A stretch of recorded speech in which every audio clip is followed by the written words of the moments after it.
Hello, everyone. I'm Kelly Eversole, the Executive Director of the International Alliance for Phytobiomes Research, and I'd like to welcome you to our webinar series. We're very fortunate today to have Elizabeth Rieke from the Soil Health Institute, who will speak to us and give us a seminar on soil health and microbiome aspects of that. But before we get into that, I'd like to give you just a quick overview of the Phytobiomes Alliance. We are an international alliance and are a nonprofit consortium of industry, academic, and governmental scientists. And because of our sponsors, we're actually able to have this webinar and to pursue the coordination of research at an international level. So a lot of people think that when we say the term phytobiomes, we mean the plant microbiome or the plant or soil microbiome, but not really. We actually mean the bigger system. So we think of phytobiomes as the entire complex system of plant-based agriculture. It's the concept of a biome, which in the case of this particular picture happens to be a field, and what we would do, what all the different components are that would impact a plant that we might put into that biome. And that includes all the geophysical components, such as soil, it also, and water or weather, and also includes all the biological components, such as microbes. And so when we think of all of that, we also have to take into consideration that this is all influenced by management practices. And that's been a very key component to a number of the activities going on in improving soil health. As we've shown, management practices have a tremendous impact. So our vision is that by 2050, all farmers will have the ability to use predictive and prescriptive analytics based on these geophysical and biological conditions for determining the best combination of crops, management practices, and inputs for a specific field or biome in a given year. So just to let you know, we are having finally our in-person Phytobiomes Conference in September in Denver this year. Our last one was held in France in 2018, and so we skipped a few years for pandemic reasons. But we were really looking for a wide range of topics that cover all aspects of that system, ranging from the microbiome, the soil health, precision agriculture, engineering, etc. So we really encourage you to submit your abstracts, which the abstract period is open now. So we hope to see you in person in September. So our next webinar is at the end of April, and it'll be another kind of soil-based in the sense that it's a window to the underground. So I encourage you to register for that, and also just generally to register to get news about the events that we organize. The dashboard, just to give you some ideas about the dashboard, you have a question, a chat, and a handouts section. Please submit your questions in the Q&A panel. We will get to as many of them as possible after the presentation. And please also monitor the chat panel, because you'll see messages from us, and that may include links, etc., to things that are being discussed during the webinar. And already you can download both my brief presentation and Liz's presentation as a PDF. And just also to remind you, the webinar is being recorded and will be posted on the Phytobiomes Alliance YouTube channel in a few hours. All right, so without further ado, I'd like to welcome Elizabeth Rieke. She's a soil microbiome scientist at the Soil Health Institute here in the United States. And she's going to talk to us about assessing soil health at scale and incorporating measures of the microbiome. Welcome, Liz, and I'll turn it over to you.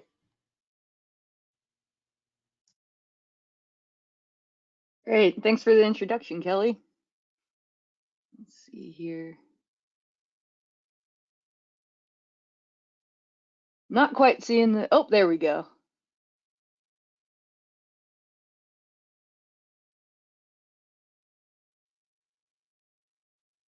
Can you see my screen?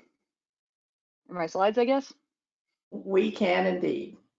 All right, great. Well, thank you so much again. And yeah, just to reiterate, the title of the presentation today is Assessing Soil Health at Scale and Incorporating Measures of the Microbiome. So just a little bit of background about the Soil Health Institute. The Institute is a nonprofit whose mission is to safeguard and enhance the vitality and productivity of soil through scientific research and advancement. The picture I have on the screen here is most of our scientific team, but not all. We were fortunate enough to get together, most of us, at the Tri-Societies meeting held in Utah last November. But I would like to reiterate, though, we are not only scientists, but we're a team of agronomists, economists, and also education specialists. The Institute is headquartered in North Carolina, but a lot of us scientists are scattered throughout the United States and Canada, with myself being located in central Iowa. So what do we mean by soil health? The NRCS definition of soil health is the capacity of the soil to function as a vital living ecosystem that sustains plants, animals, and humans. So kind of a bit of an obtuse definition. We want to, our goal is to try and measure that soil health. So today, kind of go over 3 different topics. The first one is kind of outlining how to choose soil health indicators, and especially in this presentation, how to choose soil health indicators that are applicable for measuring soil health at scale. The second topic that I'll cover is how to interpret the soil health indicators. So you get your lab data back, you have some numbers, what all does that mean? And then finally, I'm going to touch on some ways that we can incorporate measures of the microbiome in soil health. There's a lot of great new technologies, I'm sure you're all aware, and ways to uncover what's going on. So kind of shed some light on that here towards the end. So for that first topic, thinking about what to measure for soil health, in 2019, a team of scientists, including myself and the other great folks listed here, conducted the North American project to evaluate soil health measurements. And so the goal of this project was to identify the most effective indicators of soil health. There's a lot of different indicators out there that have been created by research scientists, but also by private industry. So we want to try and tease out which are the most effective for measuring at scale. To do this, we evaluated over 30 different soil health indicators on long-term agricultural research sites located across Canada, the US, and Mexico. The map on the right side of the screen, all the black dots show each of the sites that we sampled for the project. So within those sites, we collected different soil samples for those different measurements, and the sites were chosen based on the abundance of different management practices. So we were looking for specific differences due to tillage, cover cropping, organic amendments, residue management, and crop rotation. So after we picked out all the sites, the Soil Health Institute brought in a blue ribbon panel full of academics, folks from industry, and also government scientists to help identify those 30 different measurements. And I do want to mention that this project wouldn't have been possible without the generous help from General Mills and also the Foundation for Food and Agricultural Research. So this table gives you just kind of an overview of some of the different measurements that we looked at through the project. I'm not going to go through all of them. Just wanted to kind of show how we thought about kind of grouping some of these different measurements. We had quite a few different measurements that were related to soil organic carbon, quite a few related to nitrogen cycling, then also, water availability and movement. And then finally, what was kind of really cool about this project is, so we had all these kind of more traditional indicators of soil health, but we also had some of these kind of, newer, more microbiome related measurements and amplicon sequencing metagenomics, we did have PLFAs, and then also potential enzyme activities. So a lot to get through and think about, you know, when trying to figure out what is the most effective to measure at scale. So to do this, we've come up with a set of different measurement criteria, and we kind of think about choosing these indicators through a funnel system where each of these different criteria relate to kind of whittling down some of these indicators till we arrive at that kind of, you know, absolute best set for measuring at scale. So that first criteria that we thought about with all the measurements that we were able to look at in the North American project is we wanted these measurements to primarily indicate soil health. So also included in the project were measurements of inherent soil properties and fertility measurements. And while these measurements do provide information that can help interpret some of the different soil health indicators, we weren't necessarily looking at these per se as actual indicators to move forward with. So the next criteria of the measurements was that they had to be responsive to soil health management practices. So the soil health management practices really kind of take to heart the 5 different management styles recommended by the NRCS, such as, you know, reducing disturbance, keeping your soil covered, armoring that soil to reduce erosion, integrating livestock into your rotations, all of those good things. So we know that, you know, these practices can increase, you know, different ecosystem services. So we really want our indicators to be responsive to all of these. Most were that we looked at, but certain subsets were potentially had a larger or more significant response to the management practices. For instance, we looked at 2 measurements of potential carbon mineralization, and the 24-hour assay was significantly responded to more soil health management practices than a 96-hour version of the same test. So that's one instance of where we were able to kind of cut an indicator with that criteria. The next criteria that we looked at was, you know, thinking about what makes a measurement applicable for measuring its scale. There's a lot of large-scale research projects that are going on now or have been completed where folks need to measure thousands of soil samples. So we really want these measurements that we're looking at to be cost-effective and then also available commercially. So there are some methods that we assessed. For instance, the Cornell rainfall sprinkle infiltrometer for measuring water stable aggregates is a great indicator of soil health for as far as response to management. But what we see is this measurement is only available at Cornell University Soil Health Lab and also Oregon State University Soil Health Lab due to the labor intensive procedure needed to collect the measurement. So had to think about that. We really did try and limit cost when we could and make sure that these different measurements that we're going to recommend are available at commercial labs across not only the country but the continent. And then our fourth final criteria is we wanted to make sure that these measurements that we were recommending at scale were non-redundant. So there's a whole slew of different, for instance, carbon related measurements and different carbon fractions that people will extract. But what we found was many of these measurements, they responded not only similarly to management practices, but also similarly to the effects of climate and inherent soil properties. And beyond that, a lot of them were also generally pretty well correlated with each other. So when we're going to recommend some different, you know, our final suite of measurements, we want to make sure that each measurement that we're recommending does provide new specific information on a different ecosystem service.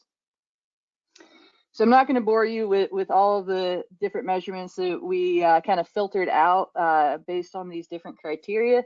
I think that would probably take the rest of the time that I have presenting today. So instead, I'll kind of go through a few of the ones that we'll be recommending or promoting.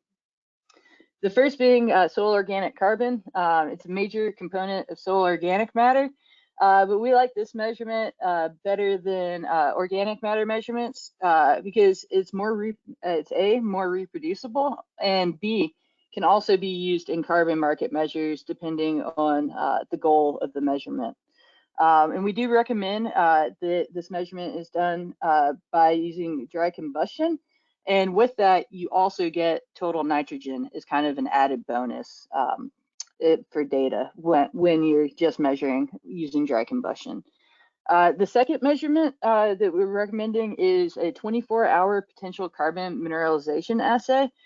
Some folks might know this kind of more commonly as a respiration assay. And it's really it's a response to a dried, sieved set of soil that's then re-wet. And we're measuring this response, this activity response to that re-wetting. The carbon dioxide put off by the community is captured and measured, and then it's measured as milligrams of carbon dioxide C per day, or per kilogram of soil per day, excuse me. And what we see is it's highly related to microbial biomass, but it's about a third of the price for measuring microbial biomass.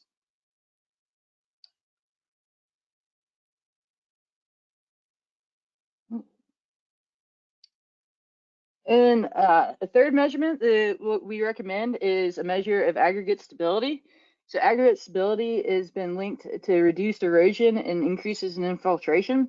And really what these measures of aggregate stability are is it's a fraction of aggregates that remain after being exposed to wetting or mechanical disturbances. And so the method that we've kind of settled on promoting based on costs is this slaking by image recognition. And so what the assay does is you take 3 aggregates, and there's a nice app that you can use on your phone. You take a snapshot of these 3 aggregates, and then you place water in the Petri dish. And you can see here in the short little video that aggregate over a period of 10 minutes starts to dissolve. And so what the test does is after that 10 minutes, another picture is taken. And the stability is measured by a difference in that initial aggregate area divided by that final aggregate area. So more stable aggregates will have a smaller change in that total aggregate area over that 10 minutes. It's really neat. So the app is available. It's called the Slakes app. Right now, a beta version is available in the Google Play Store. But soon, within the near future, we'll be housing a newer, updated version of the app on our website, where you can go in, upload pictures of your before and after aggregates, and calculate your aggregate stability for yourself. So pretty neat and definitely cost effective. And the fourth measurement that we definitely think is very important to measure is plant available water. It's typically measured on disturbed soil cores, but what we found in this project, this research was led by my fellow scientist, Dr. Diana Bagnall. She found that when available water measurements were performed on disturbed soil cores, they weren't responsive to management. And this is because, we're breaking up that soil structure. So really it's not indicative of what we're seeing in the soil. So for the project, we were able to measure plant available water on intact soil cores. Just for the project, big thanks to the Cornell Soil Health Lab for taking the time to perform all of the measures for us. So what we found was when we are using those intact soil cores, we do see differences in management. And so knowing that, this measure of available water holding capacity on intact cores isn't readily available at labs, what my coworker did was she developed a pedotransfer function, which predicts your available water holding capacity based on your soil texture and also your soil organic carbon. So the figure, excuse me, on the right side of the screen shows simulated model output for that pedotransfer function, where on your y-axis you have predicted plant available water, And on your x-axis, you have differing values of your silt content. And so the 4 different lines show how differences in soil organic carbon affect those differences in plant available water with your different soil textures. So pretty neat work, definitely highly usable. And just to share, it was just recently published in the Soil Science Society of America journal. Got the title up here, but if you Google carbon sensitive pedotransfer function, you ought to be able to find it pretty easily. So in conclusion, what we found was, there's a whole lot of different soil health indicator options that are out there. Most of them, they're responsive to management. Not all of them are available at commercial laboratories, which kind of cuts on the feasibility for using them at scale. And then also, thinking about what you want to measure in the ecosystem services that they're tied to, and trying to remove those redundant measures to maximize knowledge while minimizing costs.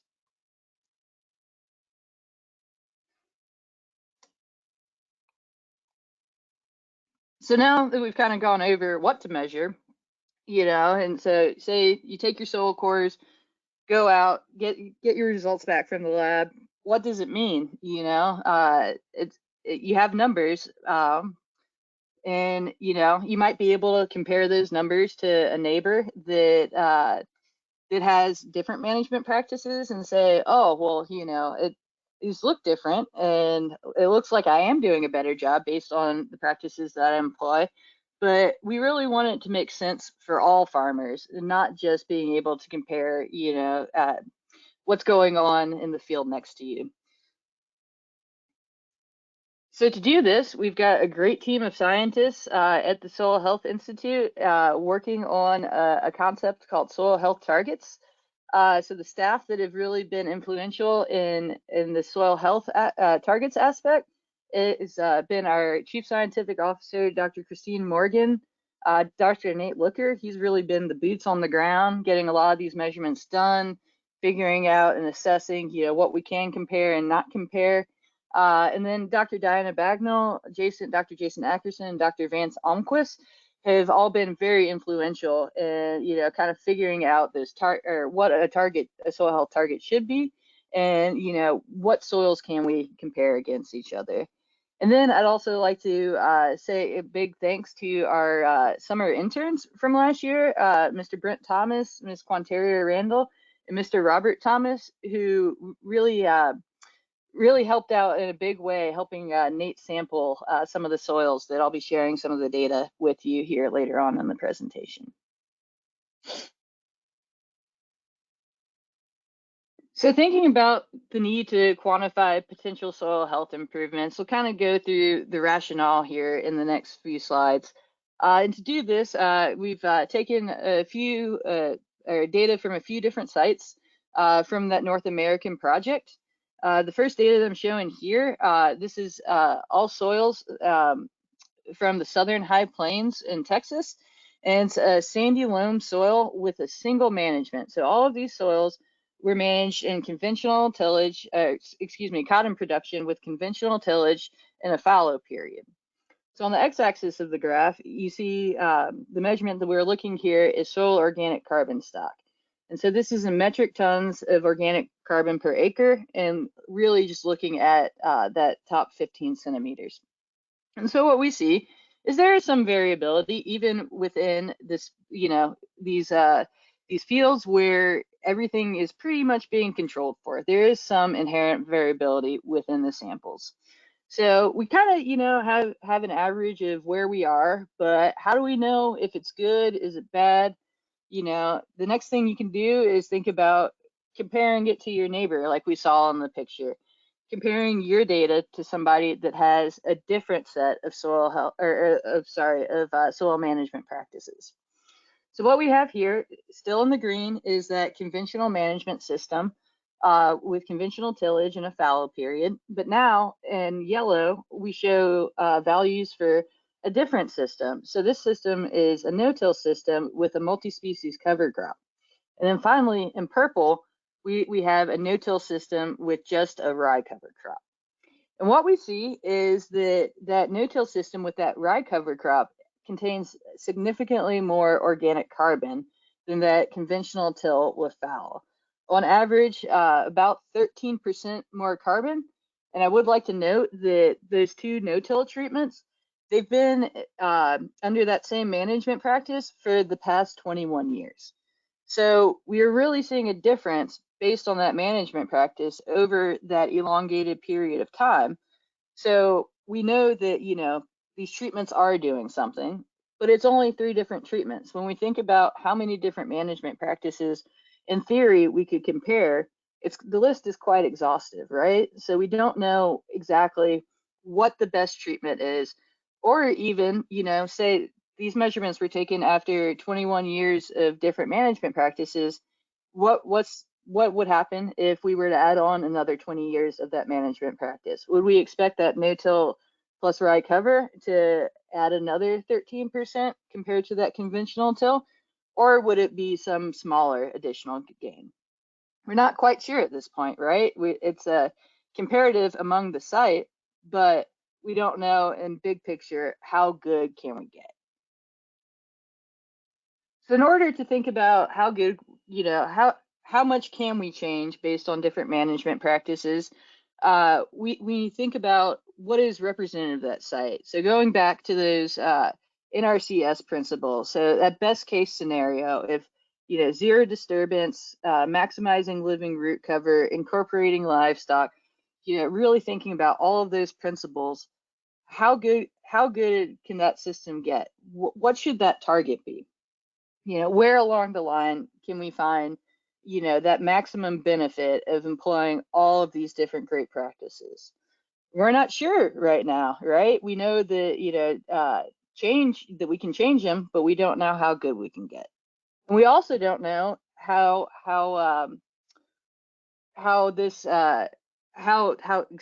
different soils, how these inherent properties and also climate effects, how those play into how good we can get. So now what I've done here, you'll see there's still those 3 treatments that I described before. There's cotton production systems down towards the bottom part of the figure, those located in Texas. But I've also added 2 different treatments from soils in Florida. So these management systems are located on the southern coastal plain of western Tallahassee. And they've been in these management treatments for about 19 years now. And so these soils, they have the same texture as the soils in Texas, but what's really different is the climate. So on average, those soils in Florida receive about 3 times as much annual precipitation as those soils in Texas do. So what we see, the first thing you'll notice here is, those soils from Florida, in red, the Bahia peanut cotton rotation, and then also in blue, the peanut cotton rotation. They, regardless of the treatment, they contain way more soil organic carbon than those Texas soils. So we know that each of these treatments in each of these areas can have an effect on these on your soil organic carbon stock, but they're not the same. So really, when we think about a target, how good can your soil get? Or is this target for this Florida soil, should it be greater than what this Texas soil can achieve? We think so. So to kind of think about this soil health target concept of how good can we get, where can we be if we are maximizing all of these soil health principles, our approach to define these targets kind of relies on 3 main aspects. The first is interpretability of the target. So we want these targets to represent the maximum achievable soil health conditions based on these different management practices. So minimizing disturbance, enhancing continuous cover, integrating livestock, all of that good stuff. The second thing is we want to make sure that these targets are scalable. So the data that I was showing before were based on long-term data sets at these long-term research sites located at different research institutions. But there's not a long-term data set everywhere that we can use. So we really want them to be about what's there within your region instead of, you know, relying on research sites across the country. And then finally, we want these targets to be locally relevant. So these targets, they're going to be defined for a group of soils with similar site characteristics relevant to soil health. So that being said, we want to look at soils that have similar inherent soil properties, topography, and then also similar climates.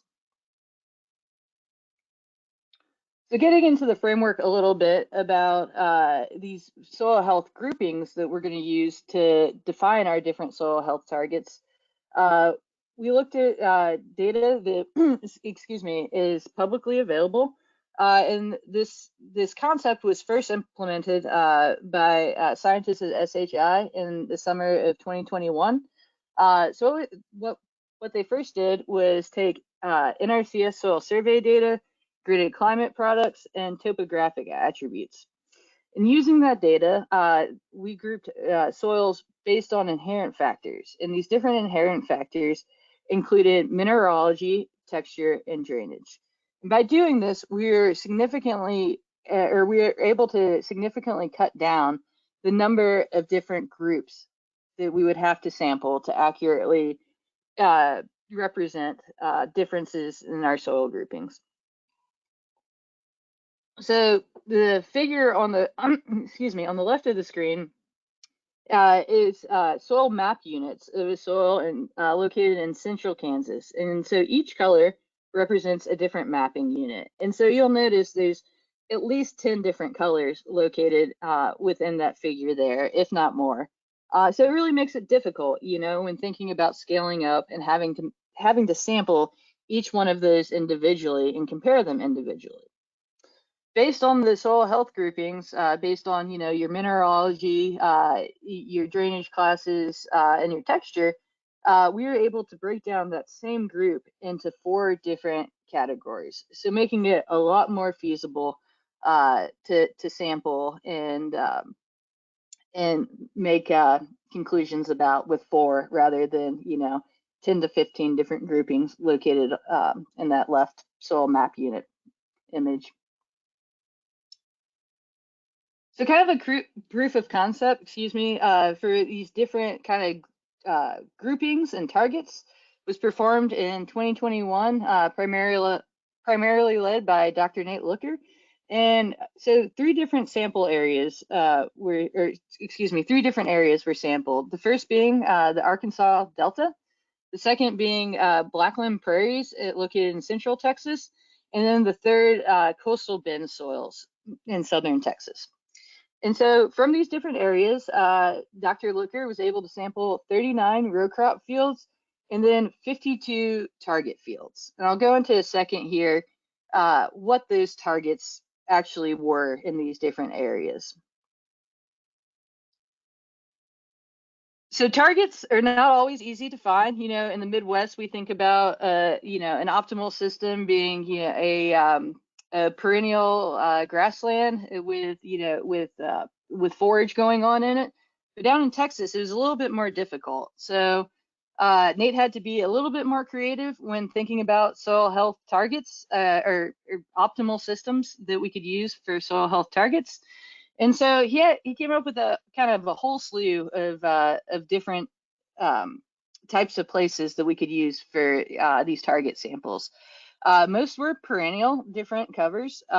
There were some forest samples, orchards, rangelands, pastures, some fence rows, hay fields, a few lawns when nothing else was available, and even roadsides. And so we know that there is going to be some variation among these different sites. But what we were really looking for was, you know, an abundance of different plant functional types, grasses, forbs, shrubs, trees, and we really wanted that continuous living cover, that continuous perennial cover. So lots of different good stuff. So here are some of the results from those different regions that Nate sampled. And so what you'll see here is the 3 different parts of the figure, excuse me, are separated by those 3 different regions. So you have the Arkansas Delta all the way on the left, Central Texas in the middle there, and then South Texas towards the right of the screen. And within each of those regions, they were further broken down by if they were a target sample, so one of those perennially managed locations that Nate sampled, or if they were a row crop sample. And then within that, that was further split between texture classes. So in each box, you'll see medium texture samples and then also fine texture samples. And so just a couple trends across the board. What we see, first of all, is good to see there's greater soil organic carbon stock in those targets than when compared to those row crops. But what we do see is on average, excuse me, those target samples, they contain greater amounts of soil organic carbon in those finely textured soils to those medium textured soils. So that kind of represents the idea of, needing to separate some of these measurements based on these inherent soil properties. And then thinking about, differences in climate that could play a role. When we look at the differences in just the fine soils in South Texas, Central Texas, and Arkansas, what we see is the difference between those target samples and those row crop samples in South Texas is about twice as big as any of the other differences. So what we see is potentially, those soils in South Texas, they have a bit more room to grow before they reach that target.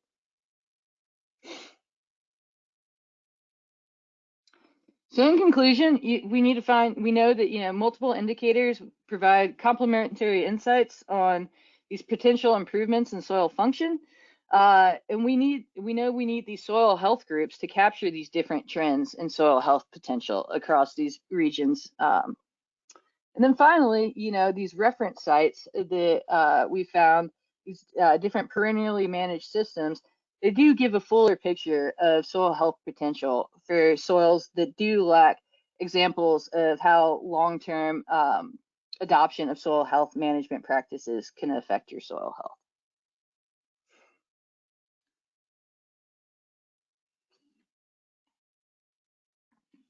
So finally now, I'd like to take the last few minutes that I have and touch on how we've been thinking about incorporating some different microbiome measurements in with some of these more traditional measures of soil health.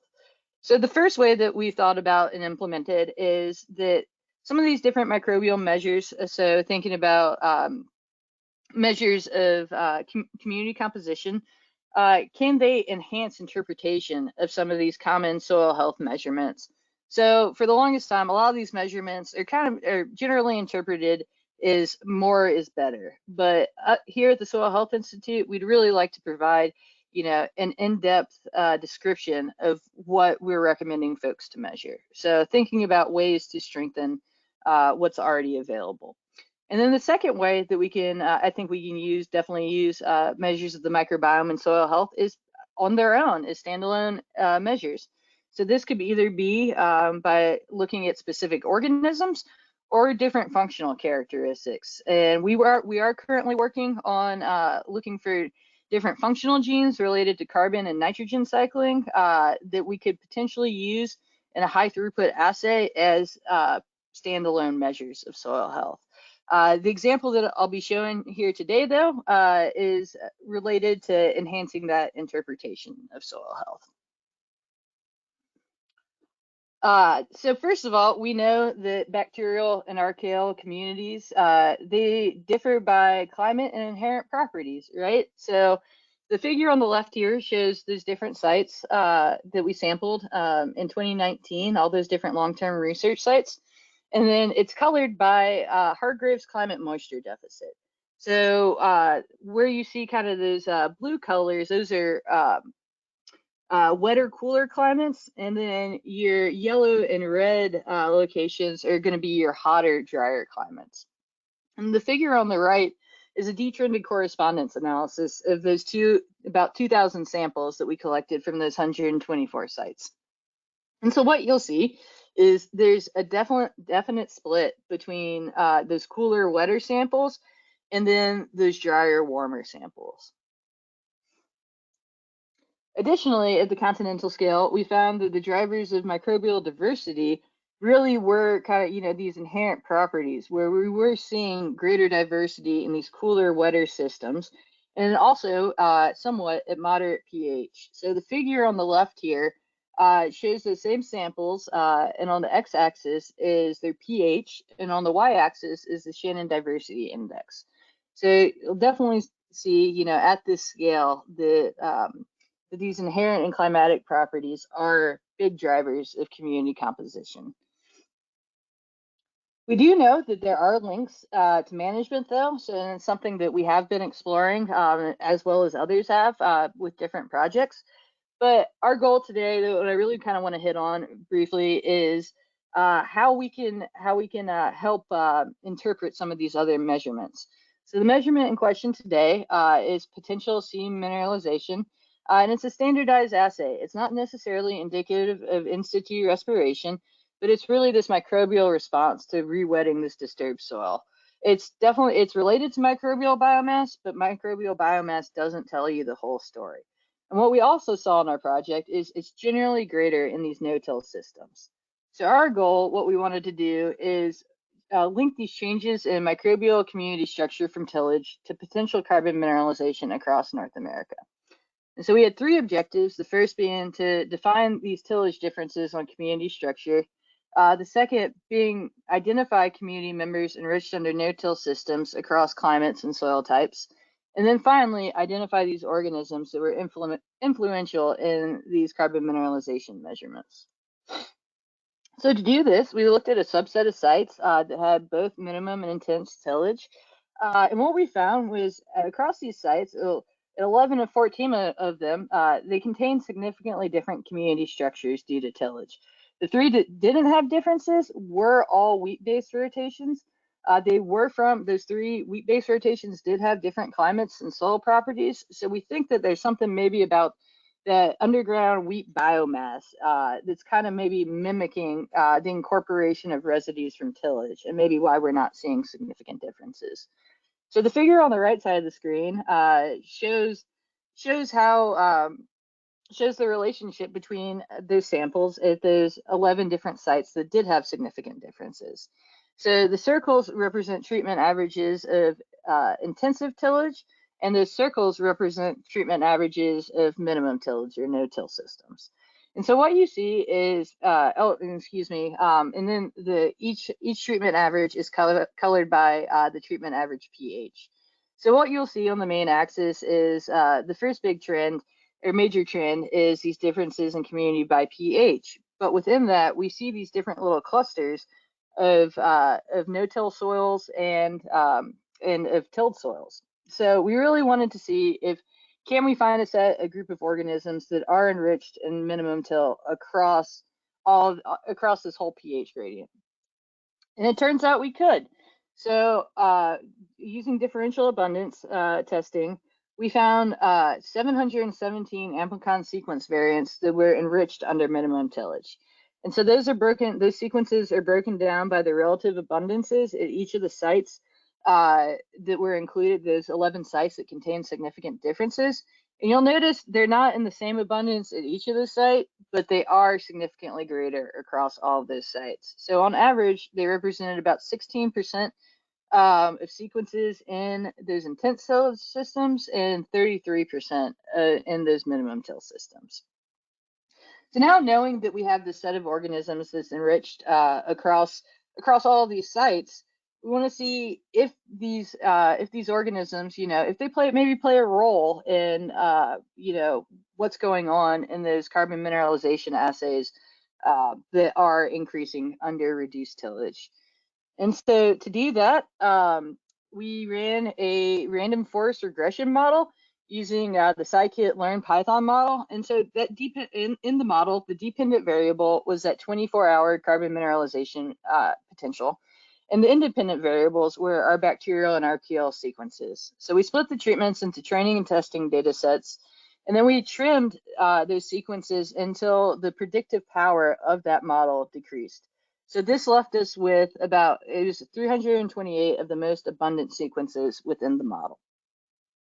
And so we ran the model 30 times and then used average sequence importance which was calculated is being estimated as the relative utility of the organism importance in the model after enrichment of minimum disturbance sequences. So what you'll see here is in this figure here is the average rank of each of those sequences between those 328 sequences that were analyzed. The dots represent the average and the bars represent the 95% confidence intervals of those 30 model runs. And so what I really want to do for a second here is focus on that top 10% and show you what's going on.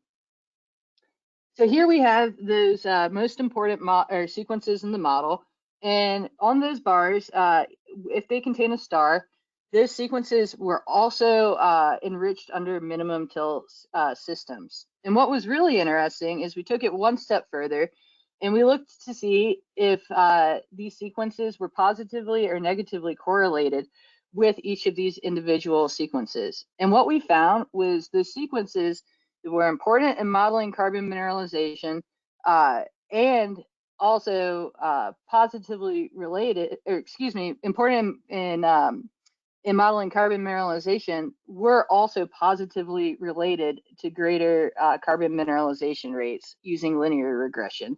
And those that weren't related to those sequences that were enriched under minimum till systems, they were negatively related with the CMIN measurements. So this kind of gives us a starting place of where we can go as far as looking at some of these different organisms and their influence.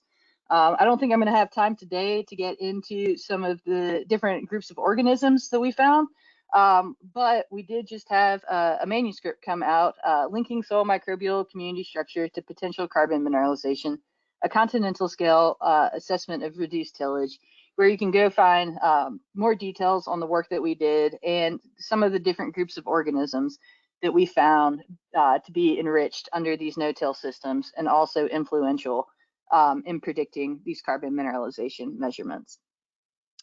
So with that, I would like to say thank you to all of our partnering scientists from the North American Project, also the Samuel Robert Noble Foundation, General Mills, and the Foundation for Food and Agriculture Research. And then also all of that great soil health target work being led by Dr. Nate Looker and crew.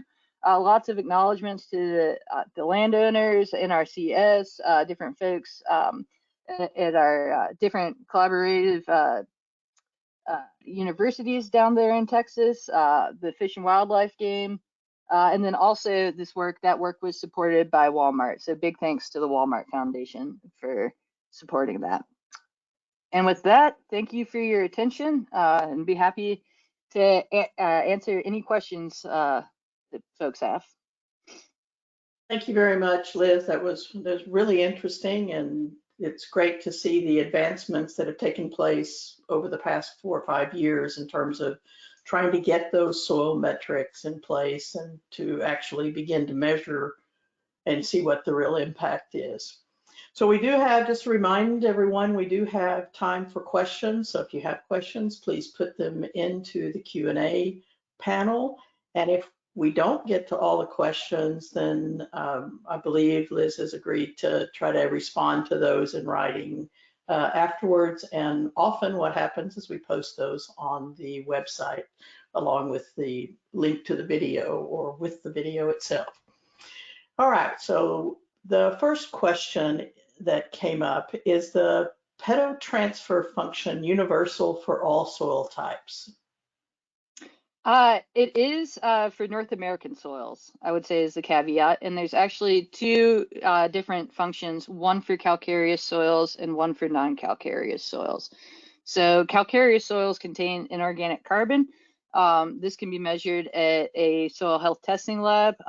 You can get that.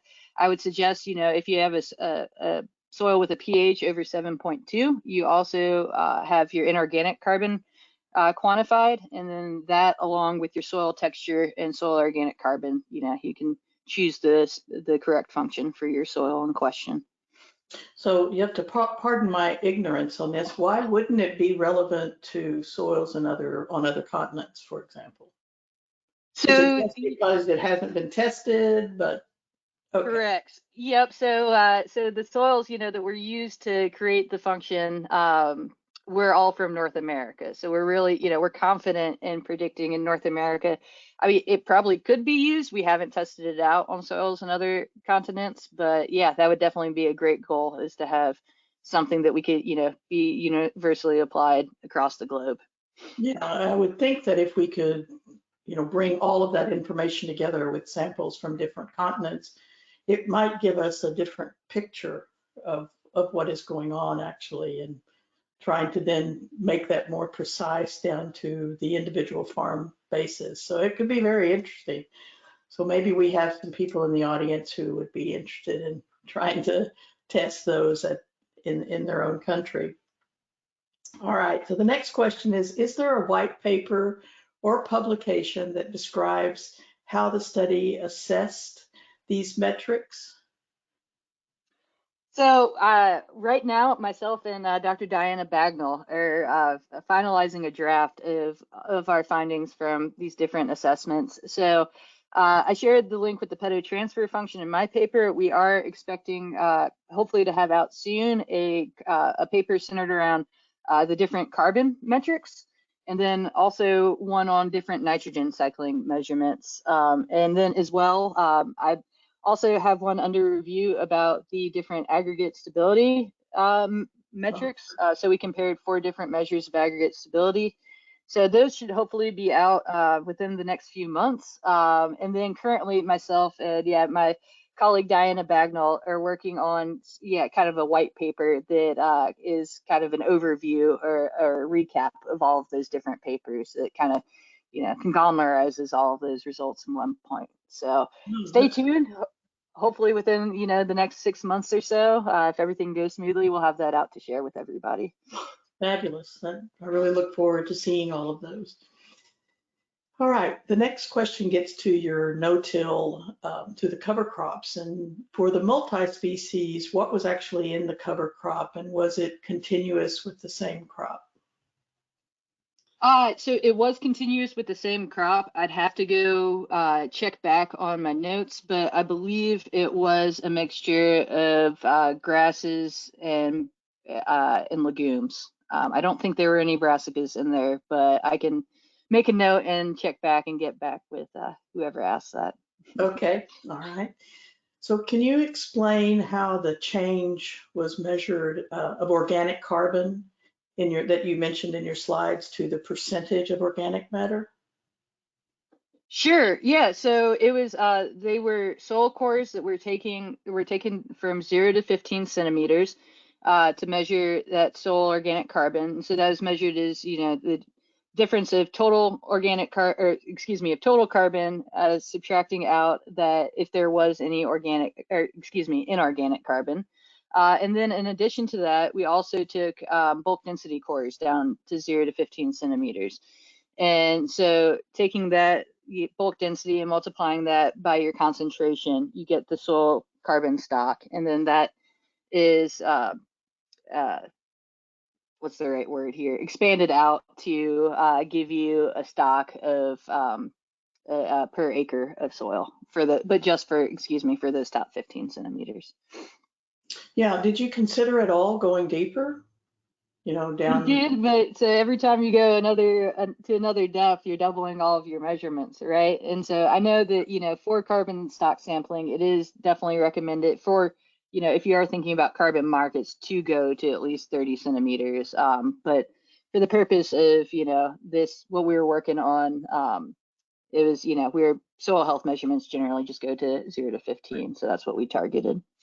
All right, great. Climate seems to have important impacts on soil health measurements. So how does fire affect those measurements? And have you considered looking at that? Do you have any guesses about how fire might influence soil health? Sure, yeah, that's a really interesting question because we think about, the health of soils before they were managed, and there were fires in natural landscapes, and there's still prescribed fires, right? We don't have a whole lot of data on it. We did have, I believe, a site or two within the North American project that did use some prescribed burns. I think we did see some increases in soil organic carbon, but what I will tell you is looking at the microbial community structure, it was wild how much it changed after that burning process. So I think there's definitely a lot of interesting information that needs to still be explored on that front. Yeah, and I think even from the standpoint of looking at forest and trying to rejuvenate the forest after a fire, that probably be a very interesting aspect as well, not just from the standpoint of agricultural production, but from Sure. the health of a forest ecosystem. Yeah, and I know there's been a few neat publications that have come out kind of looking at that, and who comes back first after the fire, is the repopulation the same as before? So yeah, kudos to all those folks doing that great work. So did the use of pesticides show any impact on the soil biome? So the way that we were set up, or the North American project was set up, it wasn't really ideal to look at the use of any pesticides or herbicides. We did have a couple of organic versus conventional treatments, and so those did differ in pesticide and herbicide use, right? But there were also so many other factors that differed between those systems. We really can't say if that difference was because of that use of a pesticide or herbicide. I know there's been some great work done by I believe his name is Jude Mall with USDA ARS, looking at kind of how some of these different products do affect microbial community. Yeah. So did you gather any information on fungi, especially mycorrhizae? We did. We do have ITS samples that I'm still kind of working through.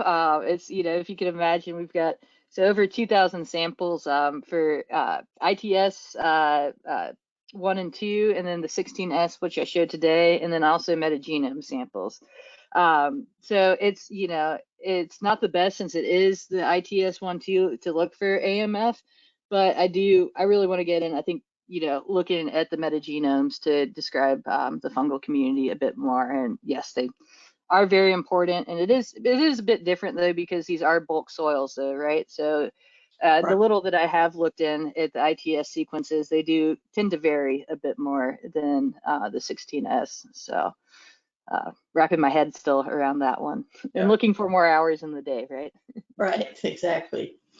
So the next question is, have you looked at using the populations of plant pathogenic nematodes present at a site as an indicator of soil health?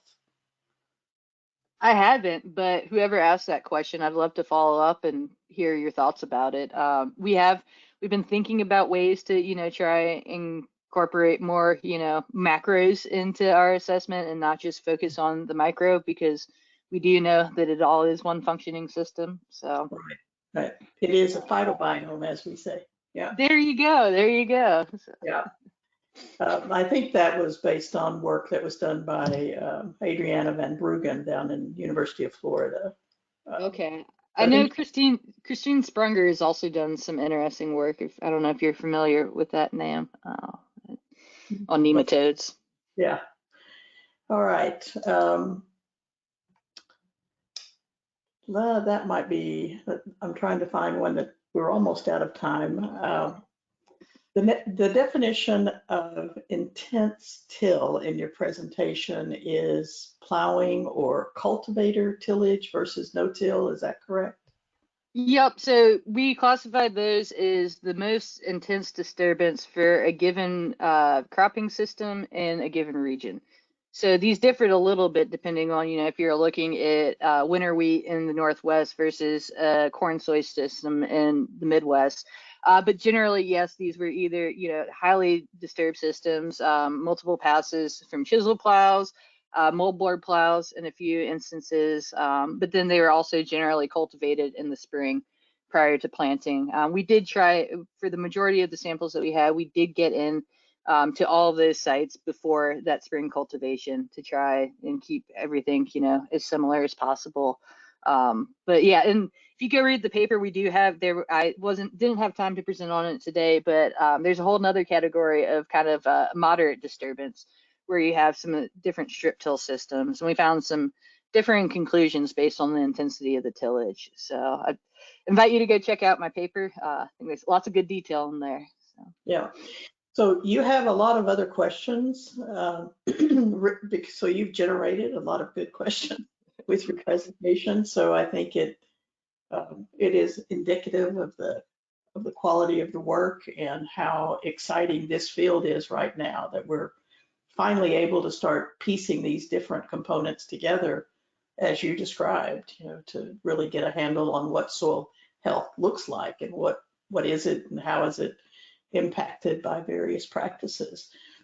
So I want to thank you again for your presentation and for agreeing to answer all these questions that you didn't get a chance to answer yet today. So hopefully those will be up as shortly and be available to everyone shortly. So I want to thank our participants for joining and for some really great questions. I think that Liz will enjoy seeing those and thinking and connecting with some of you who have raised interesting aspects. So thank you very much, and we hope to see you again at our next webinar. And don't forget, all of these videos are available on our YouTube channel, so you can subscribe and be notified every time we upload a new video. So thank you very much, and Liz, again, thank you for your presentation.